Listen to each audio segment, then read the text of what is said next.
psicologia, gênero e sexualidade na contemporaneidade, né?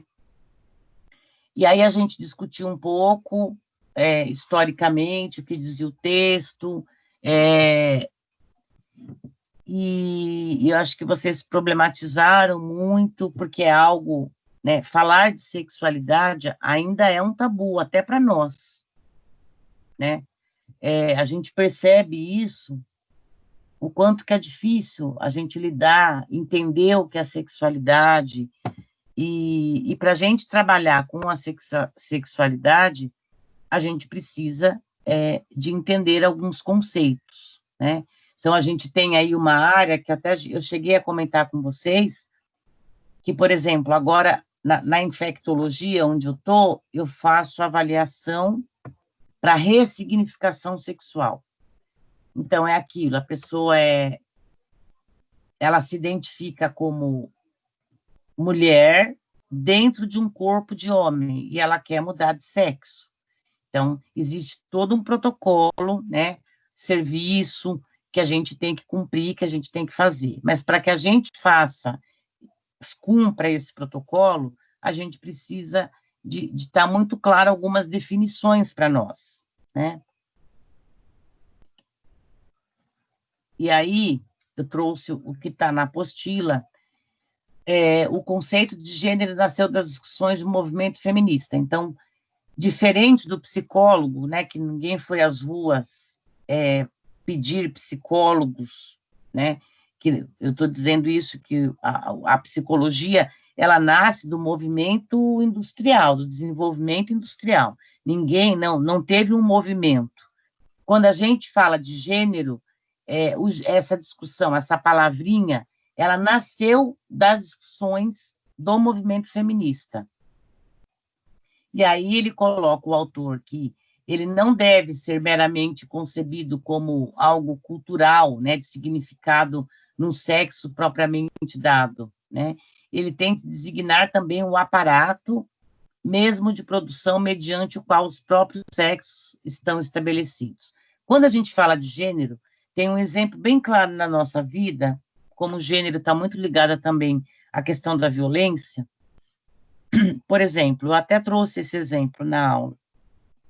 Se eu encontrar um preservativo na bolsa do meu filho, eu vou achar o máximo que ele é macho, meu filho é tudo de bom. Se eu encontrar uma cartela de contraceptivo na bolsa da minha filha, ou um preservativo na bolsa da minha filha, ela não presta, né? Ela, olha só como que ela enfim. Existe uma conotação, né? Alguns papéis que, na verdade, são designados para o homem e para a mulher. Mas se a gente for procurar, por exemplo, em documentos, não existe, por exemplo, a gente sabe que cabe à mulher ter filhos e amamentar. O homem, por enquanto, ainda não tem filhos e também não amamenta, né? Biologicamente falando. Só que onde é que está escrito que a mulher é que tem que lavar louça, lavar roupa, cuidar da casa? Isso são papéis, né? Que não só cultural, como ele está dizendo isso, mas também cultural, que a sociedade, né, que a gente vai construindo no decorrer do desenvolvimento. E essa questão de gênero, se a gente for parar para pensar, ela não trata as diferenças como normal.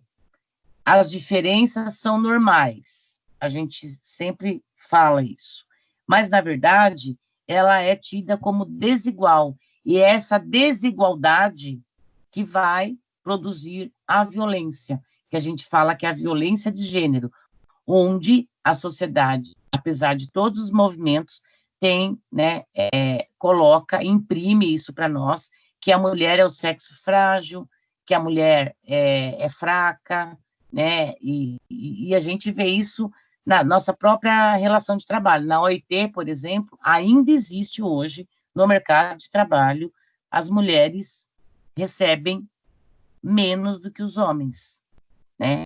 Por incrível que pareça, estamos em 2020, mas ainda isso existe. Então, essa questão de gênero, ela é muito importante a gente entender. E aí ele coloca também que o gênero pode ser compreendido com as diferenças de ser homem e ser mulher, como a forma, né, para a masculinidade, a feminilidade, são socialmente apresentadas. E na nossa cultura ainda prevalece essa forma de desigual. E aí o autor, ele vai falar do conceito de sexualidade. Então, o que é sexualidade? Que as pessoas acham que sexualidade é igual a sexo, mas não é. Bom, primeiro, é a qualidade ou estado de ser sexual. Tem várias definições. 2, é um conjunto de todos os caracteres morfológicos e fisiológicos, tanto interno quanto externo, que os indivíduos apresentam, né? 3, é um conjunto de fenômenos da vida sexual. Presta bem atenção. Conjunto de fenômenos da vida sexual. É a exaltação, o recrudescimento do instinto sexual. É a expressão do instinto sexual. Aí, no item 6, né? Segundo Freud, é resultado de um complexo processo de desenvolvimento que começa na infância e vai até para diferentes funções corpóreas até chegar à fase adulta. Nesse desenvolvimento, a criança passa por um período de piano, isso vocês já conhecem, né? A idade em que a criança supera essa fase é muito importante para as suas relações afetivas posteriores. Eu acho que, pensando um pouco no desenvolvimento psicossexual de Freud, acho que isso está muito claro para todo mundo. Mas, mesmo Freud, ele vai dizer que não é o sexo propriamente dito, é a libido, é a energia, né? Então, a sexualidade, ela vai envolver as emoções, ela vai envolver a relação, os sentimentos, ela não é só o sexo propriamente dito. Bom, aí a gente chega em alguns pontos aí de perspectiva histórica, né?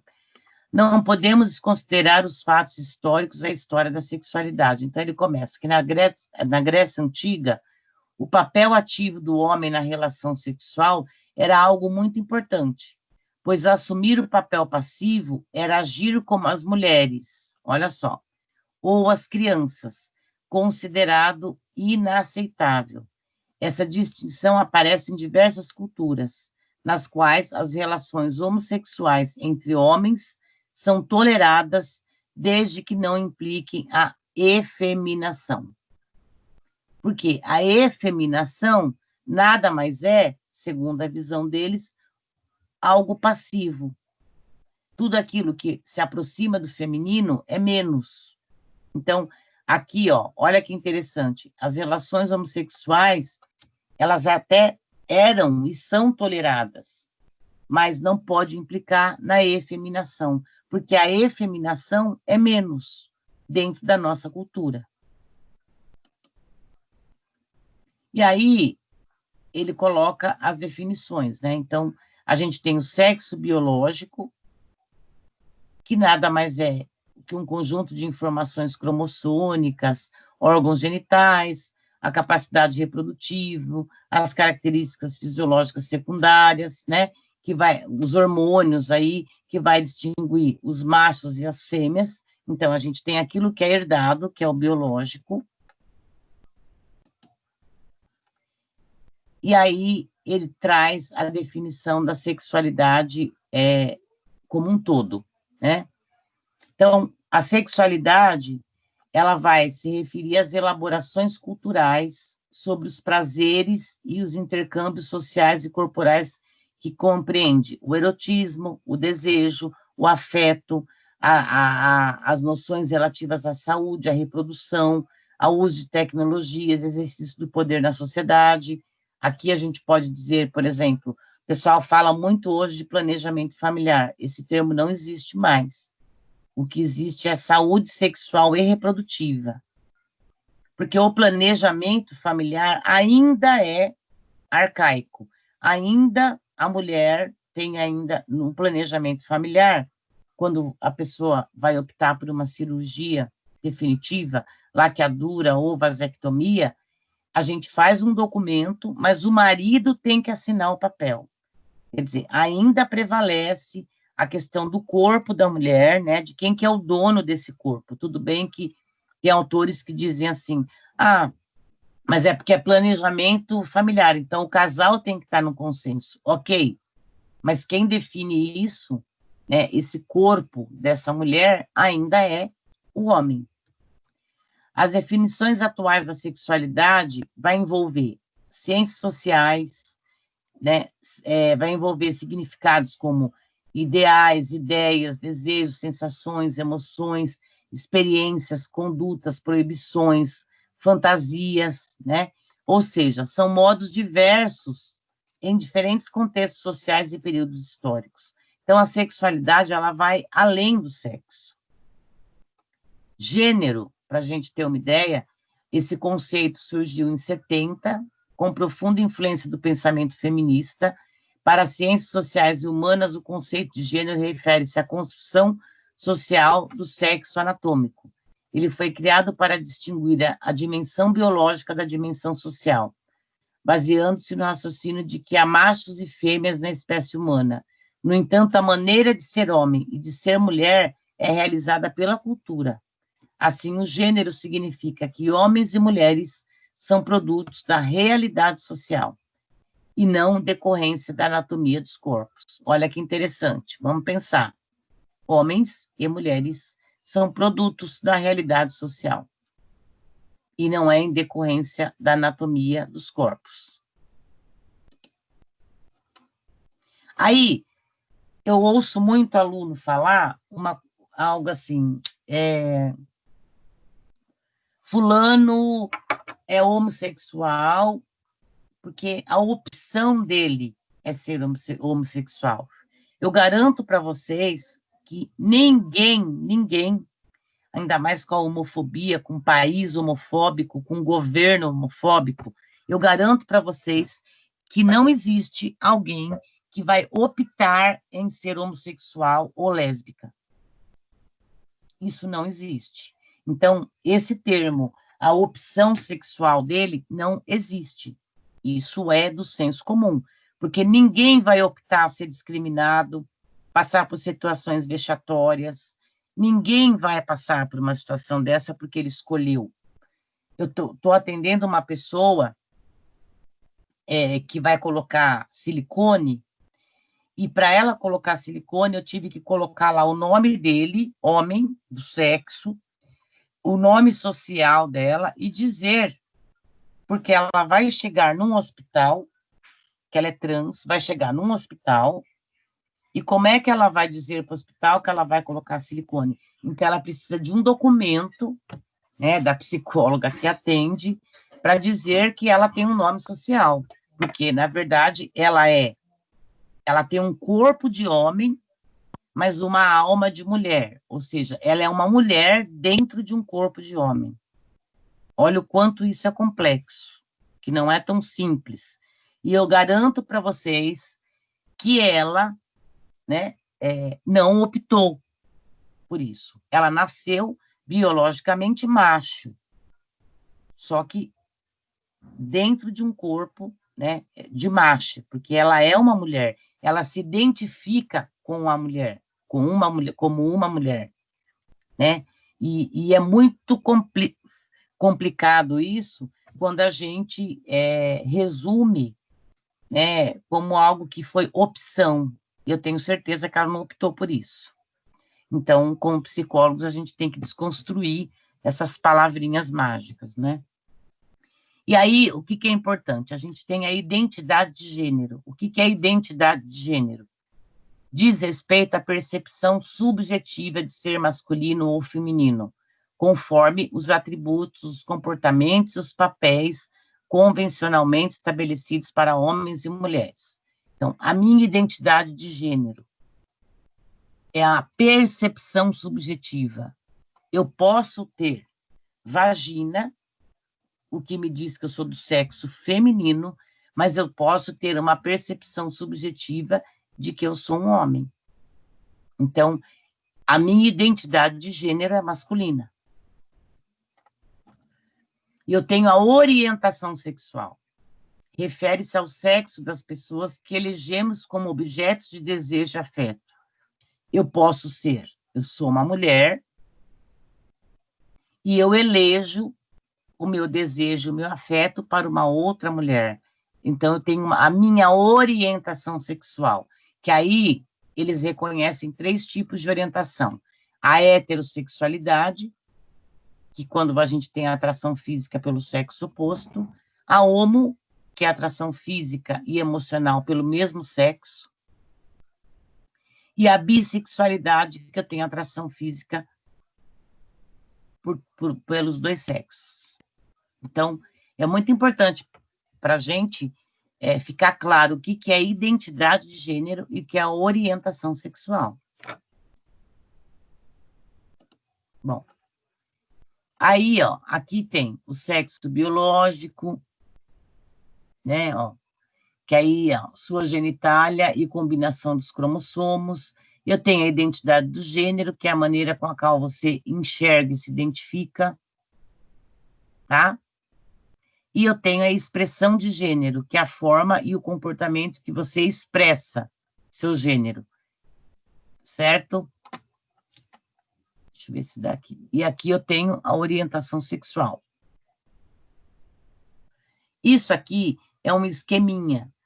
Quando a gente vai atender alguém, e acho que você sabe muito bem que cirurgia de ressignificação sexual, você tem que provar que você faz psicoterapia e que tem toda uma avaliação também que você tem que mandar, porque não é fácil. Imagine uma pessoa, mesmo um exemplo, que eu me identifique, eu sou um homem e me identifico com uma mulher.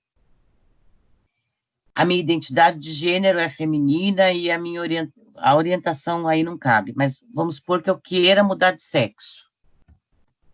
Imagine na cabeça dessa pessoa, desse homem, que nasceu com um pênis, que viveu com um pênis a vida inteira, por mais que ele deseje ter uma vagina. Imagine quando ele se depara com uma cirurgia que ele não tem mais o pênis. É um processo mega complexo, né? Por isso que ele tem que ser acompanhado. Por isso que é a importância aí do nosso trabalho. E imagine se eu tenho ainda tabu, se eu ainda acredito que é a opção sexual dele, como é que eu vou tratar essa pessoa? Né? Como ele diz, não sei se no livro diz isso, que eu não me lembro mais, mas é a cura gay. Como é que eu posso tratar de alguém que não enxerga, que não é nem doença, porque aquilo não está no CID. O homossexual não tem CID. Ele era do CID há uns anos atrás, mas ele não é considerado doença. Então, como é que eu posso tratar alguém que não é considerado doente?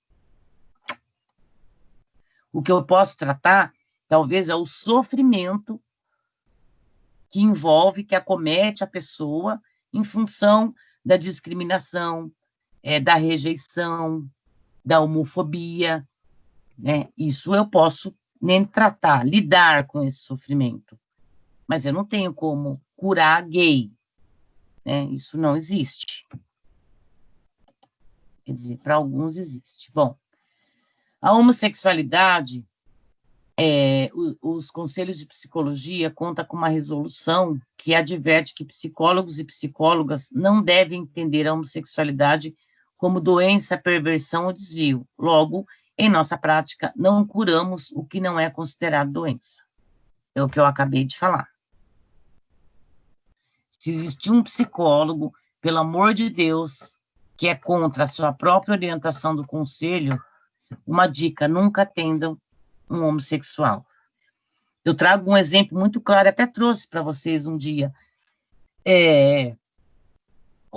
Eu posso citar o nome dele claramente, porque ele não vai se incomodar com isso. Até que eu brinco muito com ele, por sinal. O Val.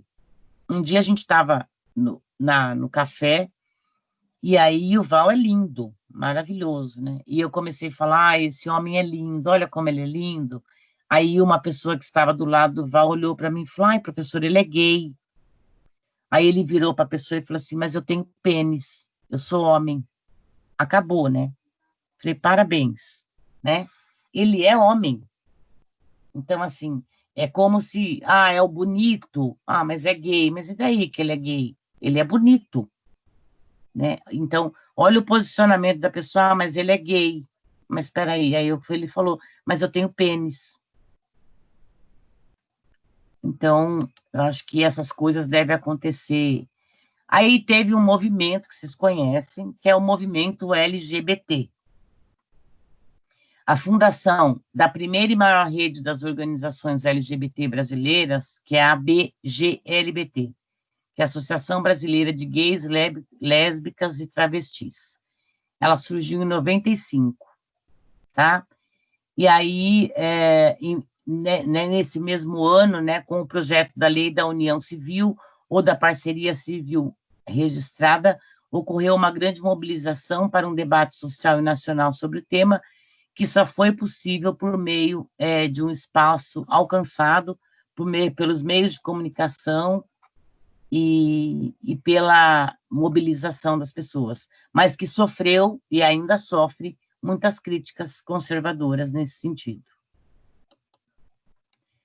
Qualquer discriminação que se paute na orientação sexual do indivíduo configura claro desrespeito à dignidade humana, o maior princípio convencionado pela Constituição Federal. Preconceitos infundados ou questões religiosas não podem legitimar restrições a direitos. Pois isso fortalece estigmas sociais e acaba por causar sentimento de rejeição e sofrimento. Isso está na Constituição Federal, por incrível que pareça. Enfim, então, de uma forma geral, o que a gente tem que entender? Que não é uma opção sexual, mas o quanto que isso impacta. E aí tem uma questão da sigla, né? Que deixa eu ver aqui, LGBT. O L é lésbica, o G é gay, o B é bissexual e o T é o transgênero e travesti, tá? Se vocês... Tem várias... Essa sigla, ela aumentou, né? Então, para quem tem interesse, a gente tem o Q, Q, I, A, C, P, F... A gente tem várias siglas, né? A gente tem até aquele gênero, a classificação do assexual, daquela pessoa que não gosta de sexo, que para nós também é um outro nó, porque a gente aprende que as pessoas têm que gostar de sexo, né? No imaginário social, principalmente quando eu atendo mulheres, muitas vezes as mulheres são diagnosticadas isso como frígidas, né? Porque não tem prazer sexual. E você vai... Como se a mulher tivesse que ser fogosa, porque aqui não é fogosa, ela é doente. Ela tem que se tratar, porque ela tem que ser, né? A libido dela, ela tem que ter essa hipersexualidade que eu chamo. Se ela tem um desejo sexual hipoativo, que já está lá no CID, é doente. Ela tem que se tratar. Só que existe, né, essa sigla que aumentou, as pessoas que se identificam ou se apresentam como assexual. São aquelas que, para elas elas não têm sexo, né? Ela nem é homem, nem é mulher, e também é aquelas que não têm libido. Então, a gente tem que... essa sigla aumentou, cada dia que passa tem algumas denominações, e isso dá um nó na cabeça da gente, né? Mas o que é mais importante a gente entender? É a gente entender o que é uma identidade e o que é uma orientação. Se a gente consegue entender isso, eu acho que fica muito mais fácil quando a gente traz um outro conceito, que é de opção sexual, que isso não existe. Vitória está com a mãozinha.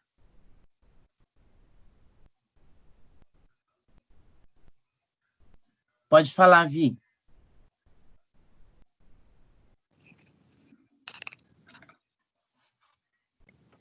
Pro, eu não coloquei a mãozinha, não. Mas estava a mãozinha, Vi. Ah, desculpa. Deu para entender? Isso é o que está na apostila, tá? É o que está aqui.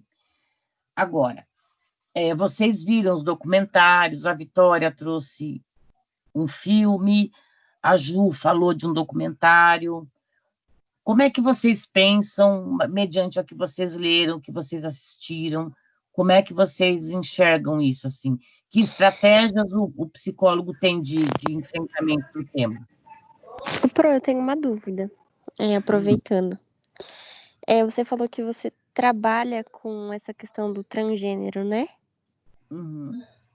Eu queria entender como que funciona esse processo, quais são os procedimentos, quanto tempo leva. Então, os procedimentos, bom, primeiro, a pessoa tem que se manifestar, porque tem aqueles que não querem mudar o sexo, né, o órgão genital, não quer fazer cirurgia, né? Mas aqueles que querem fazer cirurgia têm uma resolução, eu não me lembro, acho que no mínimo 2 anos de psicoterapia, eram 5 anos. No mínimo 2 anos, tem que estar em acompanhamento. Então, você tem que ficar muito claro para o psicólogo e para a pessoa o que é identidade, o que é orientação sexual. E aí, você, nos seus atendimentos, você faz uma avaliação também, né? E vai conduzindo em psicoterapia, porque ela manifesta o desejo, você orienta como que faz a cirurgia, onde, enfim, você dá todo o aparato no decorrer desses 2 anos, que é o mínimo que ela tem que ter, ela tem que provar que faz psicoterapia. E aí, depois você faz uma avaliação, e ela estando apta para a cirurgia, ela é encaminhada. Existem, em São Paulo, uns lugares específicos que fazem esse tipo de atendimento. É que, como eu estou em Ribeirão, então, lá não tem o específico fica no programa IST-AIDS, no SAI. Então, lá a gente acolhe, né, não só essas pessoas que querem fazer a ressignificação sexual, mas as pessoas também que estão em sofrimento diante da sua orientação sexual, diante da sua identidade, né, que passam por algum sofrimento. Mas o processo, ele não é curto, né, ele é demorado, e você também, elas têm direito a mudar a certidão de nascimento, né? Então, por exemplo, toda vez que você se depara com uma população trans, ela tem um nome social, e ela tem direito a ser chamada pelo nome social. Então, por exemplo, eu tenho um que chama João de nascimento, a certidão é João, mas o nome dela é Laura. Então, o nome social é Laura, né? Mas o processo também te dá direito a mudar, a ter uma nova identidade em função do nome. Você muda também o nome. Entendi. Só que existe uma fila, né? É algo assim bem complexo, né? Para poder fazer essa cirurgia. Existe. Existe uma fila e é muito sofrido, assim. Eu tenho uma amiga que fez e entrou em depressão depois. Ficou muito mal. Hoje ela já está bem, mas ela sofreu bastante, assim, porque é aquilo, quando ela se deparou que ela não tinha mais o pênis dela, né, que ela achava que ela tinha que fazer a cirurgia, enfim, isso mexeu demais, mas era alguém que não fez acompanhamento, porque o que acontece também é a questão da corrupção, da falta de ética. Então, eu sou sua amiga e você quer fazer a cirurgia. Então, eu faço uma declaração falando que você passou por 2 anos, submeteu à psicoterapia, que você está apta, e você vai lá e faz a cirurgia. Mas só que não foi trabalhado, né? Porque você tem que colher toda a história, você tem que entender todo o percurso, né? Todo o posicionamento da pessoa. Não é tão simples assim, né?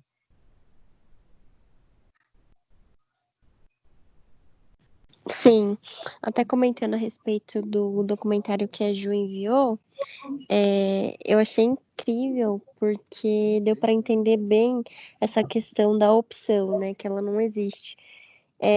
Teve uma história de uma mulher, né, que decidiu fazer cirurgia e ela se submeteu a muitas situações assim de muita dor e sofrimento, né? Até contra o próprio corpo, de cirurgias clandestinas e quase morreu para poder fazer essa retirada, né, do órgão. Então, assim, a gente percebe que é a pessoa vivendo numa angústia tão forte que ela não suporta. Não tem como a gente olhar para isso e achar que é uma escolha, né? Que a pessoa, eu vou escolher seguir assim e acabou. Não, é uma angústia que cresce cada vez mais e a pessoa acaba cometendo, né, situações assim contra si mesmo para poder se livrar daquilo que está dentro de si. É muito triste. Eu não sei se a professora viu esse documentário que a Ju enviou, mas ele é muito interessante, muito interessante. Mostra a realidade, né, da pessoa em sofrimento mesmo.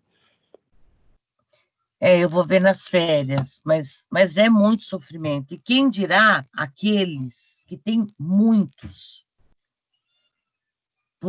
em nome né, de uma sociedade, às vezes, casos, vocês conhecem, que, por exemplo, a pessoa casou, depois descobriu que o marido era gay, né?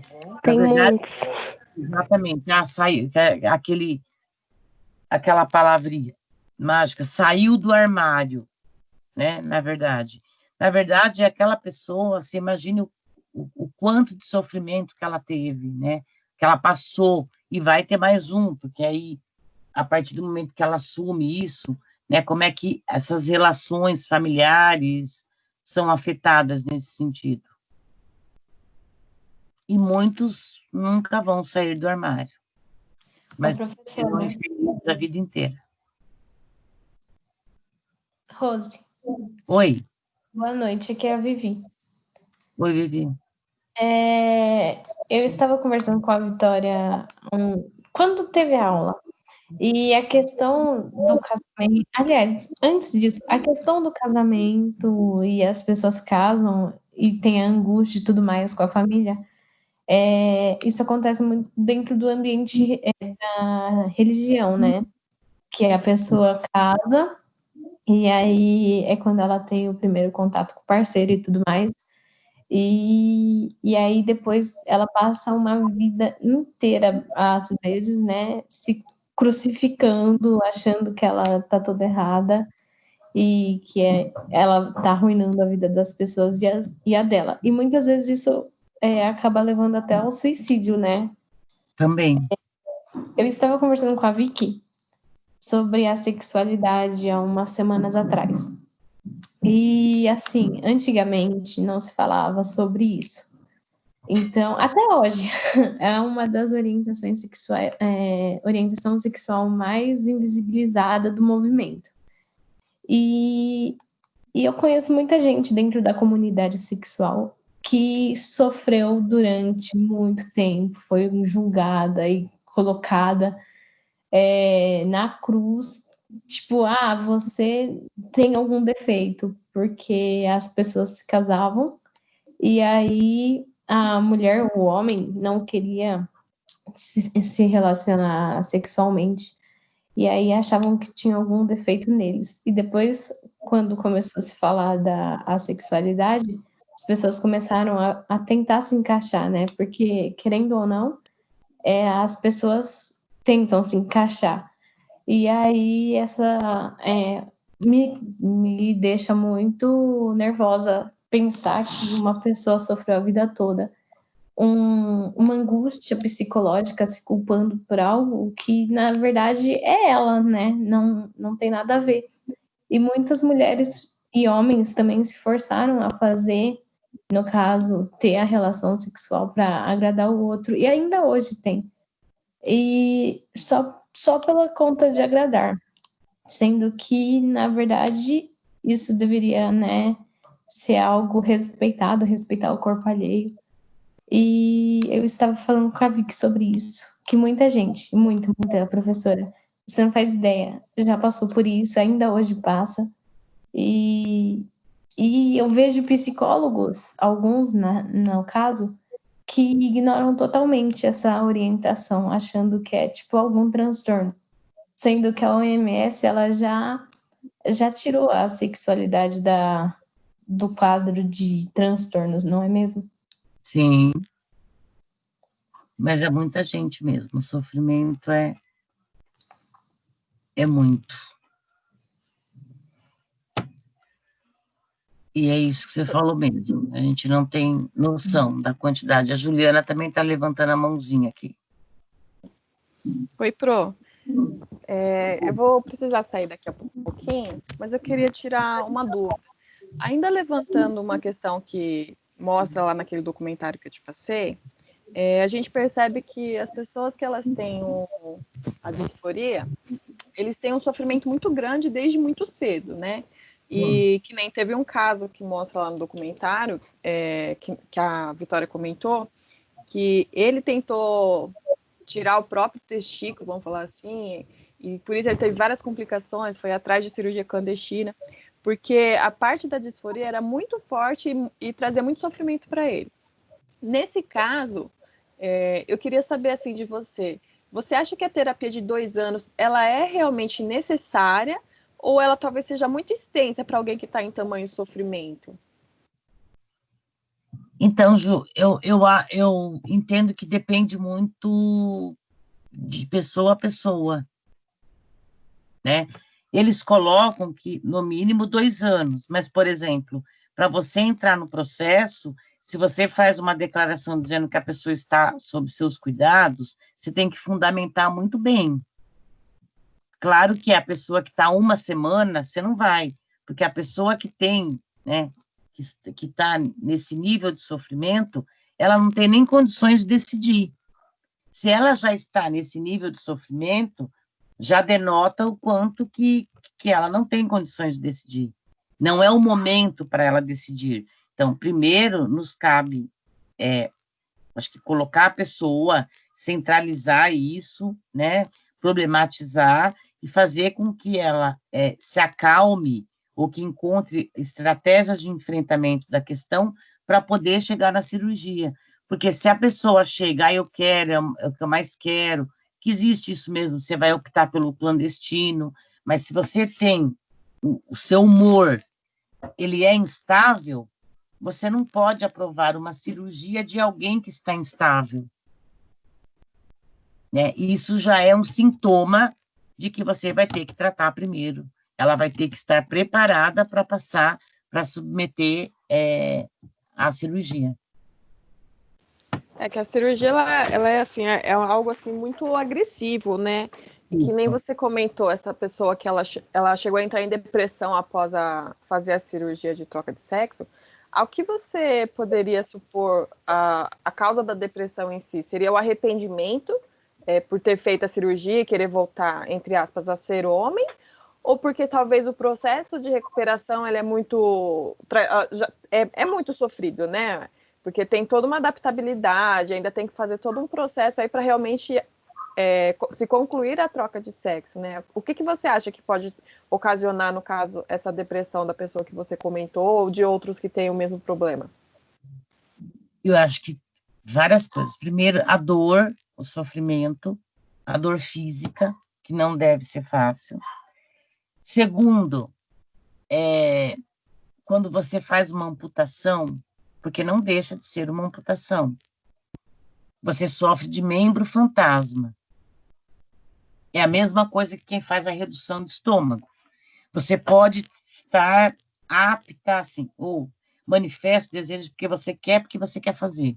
Só que, se você não aprender a pensar pequeno, você faz a cirurgia e aí você vai sofrer porque você não conseguiu pensar pequeno antes. Então, você vai sofrer aquele baque, porque o seu corpo, né, você tá com a limitação, está reduzido lá o apetite, o estômago, mas você continua pensando grande. A compulsão, ela ainda continua. Então, você imagine na prática o quanto que isso deve ser sofrido. Então, se a pessoa não é acompanhada, porque não é só a pré-cirurgia, é a pré-cirurgia e o pós-cirúrgico, que é muito mais complicado, né? Eu imagino, essa pessoa nunca me falou o tamanho do sofrimento, porque era colega, então eu também nunca perguntei. Mas, assim, você imagina uma pessoa que nasceu com pênis, que tinha uma função, certo? Que tinha um significado, e, de repente, por mais que ela desejasse, colocou silicone, fez terapia hormonal, fez tudo que tinha que fazer, e, de repente, ela se depara sem aquele órgão. Né? Eu imagino, eu entendo que isso, se a pessoa não estiver preparada, ela vai sofrer, claro, mas assim, se você está acompanhando a pessoa, o sofrimento tende a mitigar e a pessoa vai entender o processo, né? Porque uma coisa é você falar, outra coisa é a pessoa passar por isso, né? Então, são vários fatores, né, que levam, no caso, não sei se ela se arrependeu, eu acredito que não, mas acho que o que pegou, talvez, foi isso, assim, porque não é simplesmente tirar um pênis e acabou. A própria mama, se você coloca um silicone na sua mama, por mais que tenha uma questão de estética, que você acha bonito, mas você passa por todo um sofrimento de dor, e também de transformação, a sua imagem corporal, né? Então, tudo isso vai impactar. E se você não estiver preparada, vai ficar muito difícil. Entendi. Só para finalizar, se alguém tiver interesse, tem um programa que eu acho que deve ter alguns vídeos na internet, aí no YouTube, que você consegue ver, que chama A Vida de Jazz. Não sei se alguém já chegou a ver. Conta a história de um menino que desde os 5 anos começou a trajetória para mudança de sexo, né? Então sempre passou por terapia, aquela terapia hormonal, e recentemente a última temporada ela fez a mudança de sexo em si, né? A partir de então eu não consegui acompanhar, mas para quem tiver interesse, conhecer um pouquinho aí do que é a vida real de quem passa por isso, é interessante. Pro, eu vou precisar sair. É uma pena, porque eu gostaria de ver a conclusão aí da discussão. Mas, mais uma vez, obrigada aí por todo o seu apoio, pela sua forma de ser como professora. Desde já agradeço por tudo que você nos ensinou aí. E para todos aí, boa sorte nas provas. E a gente se vê no próximo semestre, Deus quiser. Amém, Ju. Dá um beijo no bebê lindo e maravilhoso. E manda foto dele para eu ver, tá? Pode deixar que eu mando sim, Pro. Tchau. Boa noite para você e boa noite para todo mundo. Tchau, tchau, pessoal. Boa noite. Até essa questão que a Ju fala, né, do tratamento hormonal. Essa pessoa que eu atendo, então tem a questão da testosterona, porque é um homem, né? E tem os hormônios femininos. E ela estava me dizendo que ela acaba perdendo a libido por conta disso, né? Então, olha o impacto que isso tem no corpo de uma pessoa, né? E ela tem que estar bem preparada e entender, né? Todo esse processo. Pro, Oi.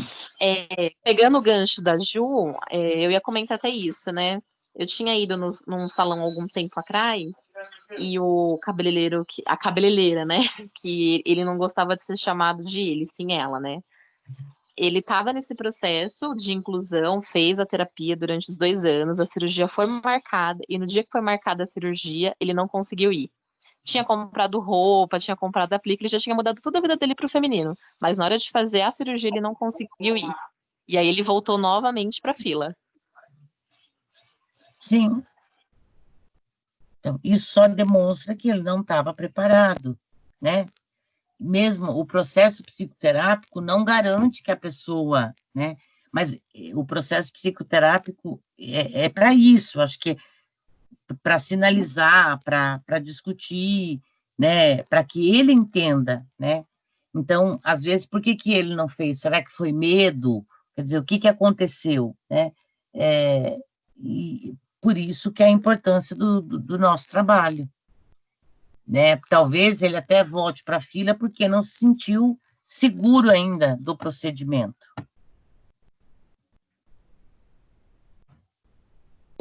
Então, nesse caso, você acha que a empolgação dele falou muito mais alto? Porque ele mudou praticamente a vida dele, né? Ele saiu de casa, comprou tudo feminino, já era uma, querendo ou não, já era uma mulher, né? Só que na hora de fazer a cirurgia, realmente, que era uma coisa que ele tanto queria, no momento ele não teve coragem de ir. Porque ele não deixa de ser mulher, porque ele tem o pênis.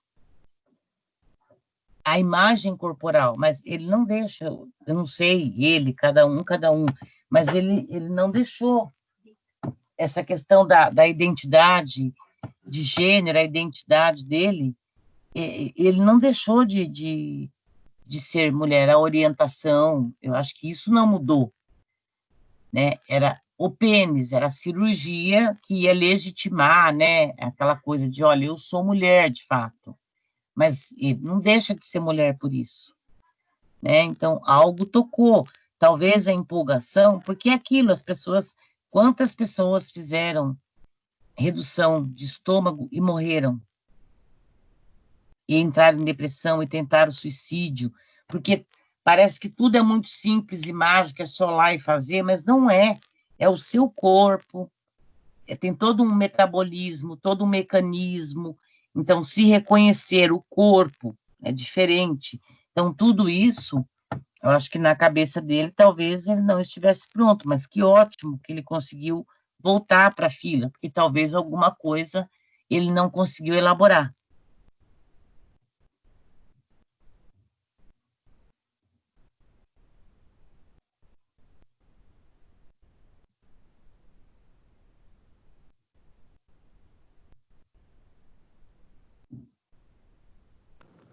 A gente também não pode ignorar que também tem aquela questão do peso social, né? Então, eu acredito que não só os transgêneros, mas todo esse sofrimento também é cercado por questões que são crenças familiares, a forma como você é visto na sociedade já é vexatório, né? Então, assim, é muita coisa para assimilar. Eu acredito que é simbólico, né? A questão da cirurgia, a pessoa retirar também. O que vale mesmo é aquilo que está dentro dela, no coração, na alma. Mas, assim, acredito que para chegar nesse nível de fazer a retirada e se transformar, né, totalmente, é algo assim de muito trabalho mental, porque você tem que trabalhar não só a si mesmo, mas também com o que você vai ouvir, né, as opiniões, como você vai assimilar isso, como você vai se resguardar, para que isso não te atinja futuramente. Sim. E que mesmo fazendo tudo isso, Vi, ainda corre o risco de atingir. Com certeza, né? Porque a gente não tem como prever. Sim. E se a gente, que passa por situações diversas, né, sendo cis, já é atingido por opiniões alheias ou então comentários, né, dentro do nosso ciclo familiar, imagina, né, uma pessoa que está num sofrimento tão grande. Sim. Porque mexe, né? Por exemplo, mulheres que fazem esterectomia, por alguma razão tem que tirar o útero, ovário, por uma questão de doença. Mas quantas mulheres têm um relato assim, eu me sinto oca, eu me sinto vazia, que às vezes entra num processo de depressão, porque retirou o útero, porque eu perdi a minha capacidade de reproduzir, eu já não tenho valor algum, né? Então, olha o quanto que isso é cultural, o quanto que isso vai impactar na vida da mulher. Então, quem dirá alguém que vai mudar o sexo, né? Quem dirá alguém que vai, né, se transformar, porque uma coisa é eu imaginar, eu não quero mais o pênis, porque eu sou uma mulher e quero uma vagina, mas o pênis está lá. Isso vai mexer com libido, isso vai mexer com prazer, com tudo. Então, é algo muito sério, né? Ô, Pro, Oi. e pegando um gancho nessa questão social, a gente vê que é muito propício a gente estar falando justamente desse assunto, quando junho é o mês da visibilidade LGBT, né? Em que Uhum. a gente tem uma trans como o maior símbolo da primeira ação contra os policiais, né? Sim. E, e a gente até tem aqui no Brasil um caso de uma Hum. jogadora de vôlei que ela fez toda a transição e por mais que ela tenha laudos médicos e provem que ela tem os níveis hormonais normais, o peso, a Hum. altura, ela ainda assim é impedida de jogar no time feminino, justamente porque a visão é que ainda ela é homem, sendo que ela já passou por toda a transição, o nome social e tudo mais, e ela não consegue jogar, não consegue exercer a profissão.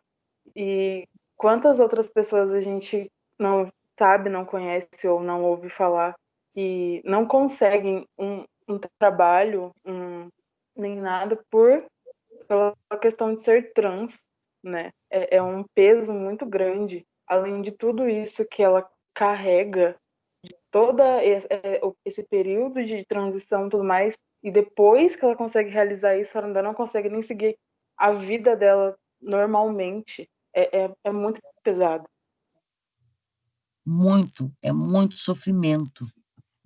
E aí eu digo, Carol, e ainda as pessoas insistem dizendo que isso é uma opção. E não é. Você não escolhe sofrer, né? Você não sabe por Exatamente. tudo isso. Não.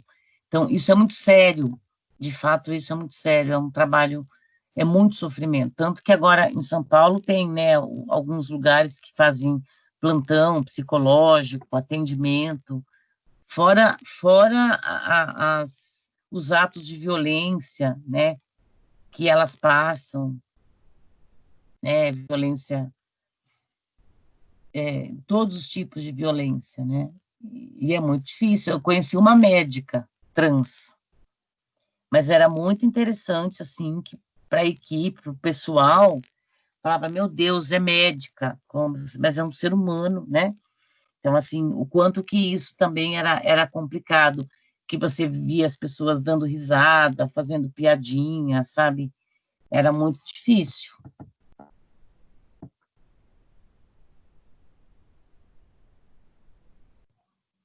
E a gente ainda tem, Carol, por isso que eu digo que... E ainda a gente tem um governo, para piorar, que legitima tudo isso, né?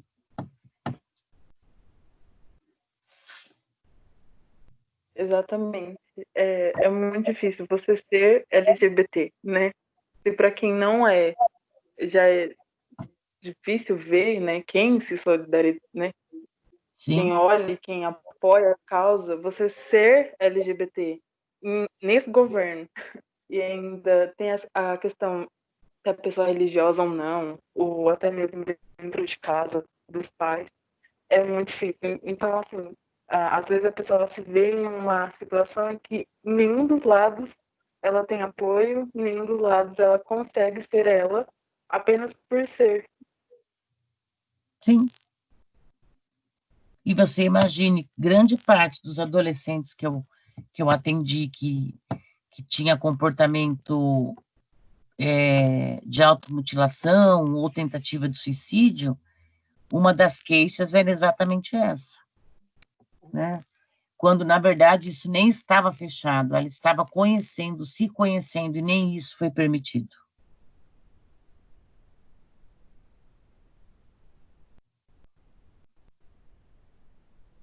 Então, é um tema muito sério.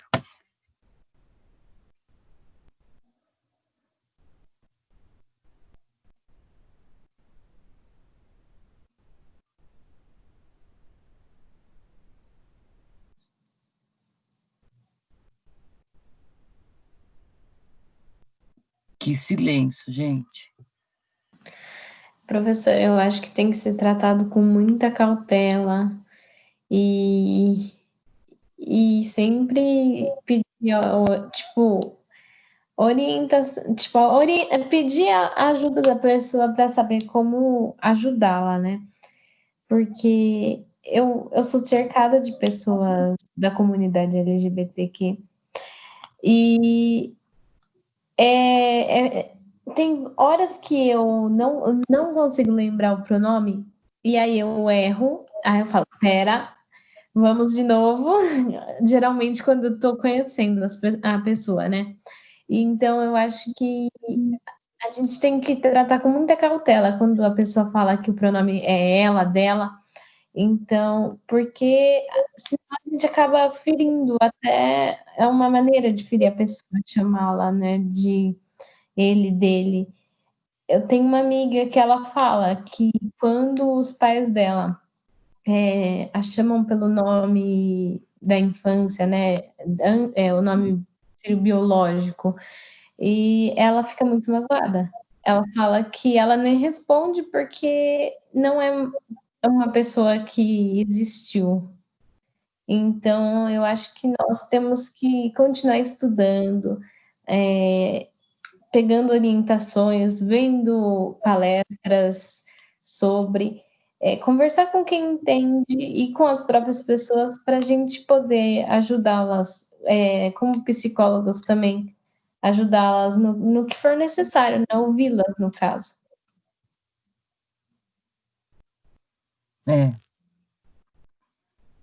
Eu acho que também tratar isso com naturalidade para que as pessoas entendam, né?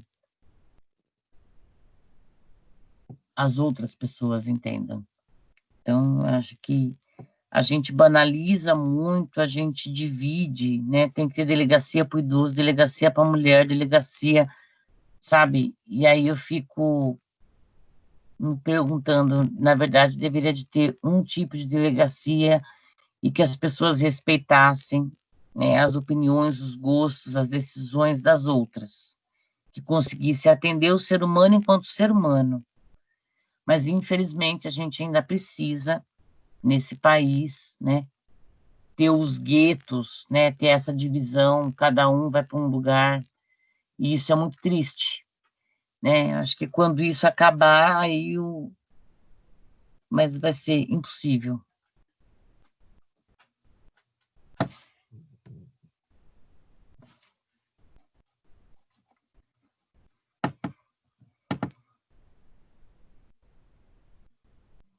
Bom, quem depois quiser, eu não tenho aqui a resolução, o número, mas eu posso pegar lá na infectologia. Desculpa, gente, e passar. E quem tiver interesse, acho que vale a pena ir fazer estudo, fazer curso, né? O campo, ele está crescendo, e acho que é importante. É uma outra área que é possível atuação.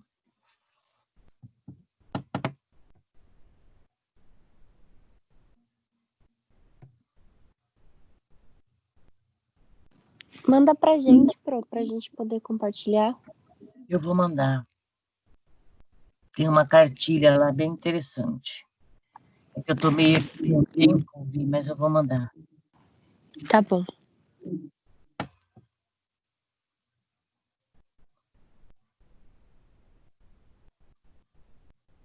Alguém tem mais alguma coisa? Não sei se deu, se ajudou, se contribuiu.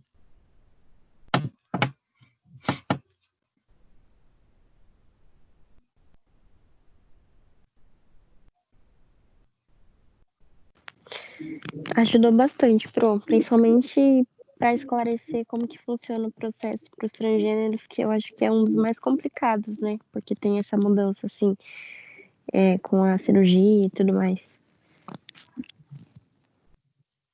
Lembrando, né, Vi, que a gente não pode esquecer que isso é realizado em equipe multiprofissional. Sim. Isso não é, né?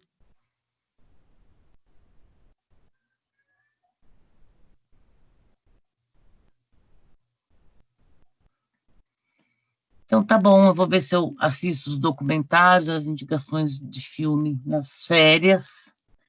Não sei se teremos férias, mas As minhas férias é quando o Covid passar e para a gente poder discutir, quem sabe, uma próxima disciplina, dependendo da disciplina, acho que a gente pode até incluir esse tema.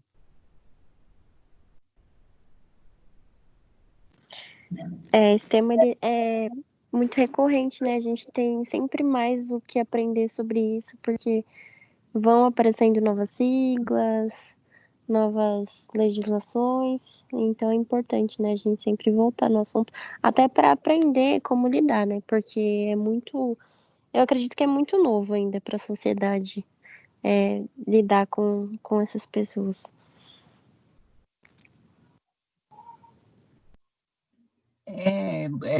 Ainda é muito carregado de preconceito. Sabe aquela história, assim, que eu vejo? Um dia desses, eu estava no carro com meu filho, e aí ele gritou assim pro colega, ô, viado. E eu falei, nossa, você falando isso. E ele fala, ele gosta de ser chamado assim. Eu falei, nossa, chamado não, né? Não tem. Mas a gente ainda vê, por exemplo, ele é gay. Às vezes você vai falar com uma pessoa, aquela pessoa é tão bonita, mas infelizmente é gay. Sabe aquela história do racismo? Que a gente fala assim, às vezes minha mãe fazia isso, hoje não, mas eu falava muito para ela assim. Ela falava assim, fulano é moreninho, mas é bonzinho, é pretinho, mas é bonzinho. Gente, total preconceito. Ai, professora, minha avó faz isso direto. Eu fico muito brava. Eu queria compartilhar. Né? Mas é por conta do que já se passou, época diferente, mas tem que ter a cabeça aberta para aprender agora, né? Mas assim, isso demonstra nas nossas práticas, né? Estou dizendo a gente, né? Sim. Mas o quanto que isso está enraizado, né? O quanto que isso está ali. Sim. Então, principalmente pela religião, né, do Brasil, assim, que predomina. Eu queria até compartilhar essa vivência pessoal minha, porque a minha família é cristã, né, protestante, e a gente não, né, mas existe o paradigma de que o homossexual é inadequado, é pecador e tudo mais, né, como todos nós, né, todos somos pecadores, mas continuando. E eu cresci nesse meio, acreditando nisso, sentindo repúdio, sabe? Quando eu via alguma manifestação, né? Quando eu via duas pessoas juntas, tal, era algo para mim que eu sentia repúdio. Era muito doído, assim. É doído falar isso hoje, até porque, né? A gente vê como a gente cresce. E eu tenho uma amiga, né, que ela é bissexual e, tipo assim, ela não assumia pra mim por conta dessa minha posição. E aí, com o tempo, né, eu fui crescendo, tomando minhas próprias opiniões, porque eu acredito que isso veio muito também do que eu cresci vendo, né? Então, assim, pra mim aquilo era verdade, mas aí eu vi que não era, então eu tenho as minhas verdades agora. E hoje eu tenho, né, essa liberdade, eu já aceito, amo, mas assim, o que eu queria expressar é que eu aprendi a amar essas pessoas na faculdade, que foi onde eu conheci pessoas, que foi onde eu aprendi a abrir a minha mente, a entender como que funcionava o corpo humano. Então, assim, é com a informação, né, que a gente combate o preconceito. E com esse governo, eu acho muito difícil, porque se tem tanta repressão e também, como que fala? Quando a censura, então assim, é impossível. As pessoas são reforçadas, né, a praticarem esse preconceito através do governo atual. E é o que é muito triste, porque assim, eu acredito que as pessoas são capazes de mudar e eu acredito no mundo melhor, que as pessoas podem evoluir, que elas podem abrir a mente delas. mas elas precisam, né, ter um contexto que seja a favor disso também. E é muito difícil encontrar isso no Brasil atual. Até não só em questão dos homossexuais, mas também no racismo, né, e outras coisas que a gente vê no machismo, que continua sendo, né, reforçado todos os dias pelo nosso governo. Sim. Acho que você falou uma coisa importante, Vi. Acho que a informação, a educação ainda é o caminho.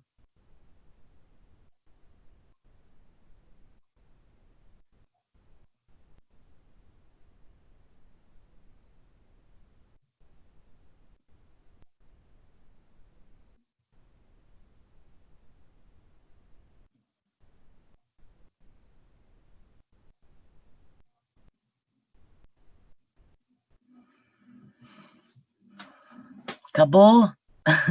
Tá todo mundo quietinho? Pro, boa noite, bom descanso, fica com Deus, obrigado por tudo. E a gente vai se falando, tá bom, meu amor? Tá, meu amor, beijo. Beijo, fica com Deus. Você também. Boa noite, Pro. Obrigado, a aula foi excelente, adorei. Obrigada, viu? Eu que agradeço, Marisa.